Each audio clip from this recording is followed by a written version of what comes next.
Hagajing Ialehkai French Cup round 16 hapreng ka Le Mans Persia ka PSG. Aba phai shagana ka Jing Ialehkai ka PSG ka lakhor ka nam job.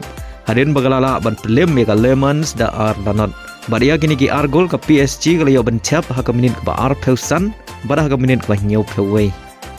Hagajing Ialehkai DFB Pokal quarter final hapreng ka VfB Stuttgart Persia ka Augsburg. Hagani ka Jing Ialehkai ka VfB Stuttgart ka lakhor ka nam job. Hadin bagalala ban pelim ka Augsburg da shigol lanot. Badia kini ka shigol ka layo ban tap ha ka minit ka balai peu.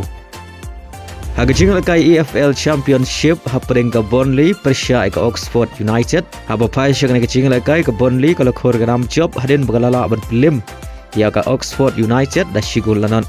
Badia kena ka shigol layo ban tap lengba ka ungol jong ka Oxford United. Ba lengba kena ka jing job ka Burnley ka lakiu sya ka kerdan ka baar ha ka mi ka point. Hagajing Ialehkai Coppa Italia quarter final hapreng ka Atalanta Persia ka Bologna. Hagani ka Jing Ialehkai ka Bologna ka lakhor ka nam job hadin magalala ban pelim ya ka Atalanta da shigol lanot.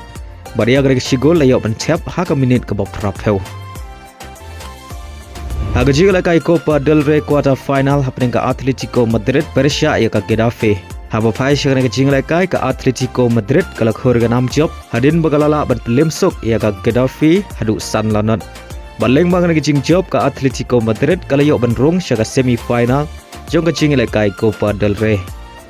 Hagajing Ialehkai AFC Champion League Elite hapreng ka Al Hilal Persia ka Persepolis. Hagani ka Jing Ialehkai ka Al Hilal ka lakhor ka nam job hadin bagalala ban pelim sok ya ka Persepolis da saula ka way. Bada hagani ka Jing Ialehkai o Al Dawsari ulayo ban tap ar gol na ka banta ka Al Hilal.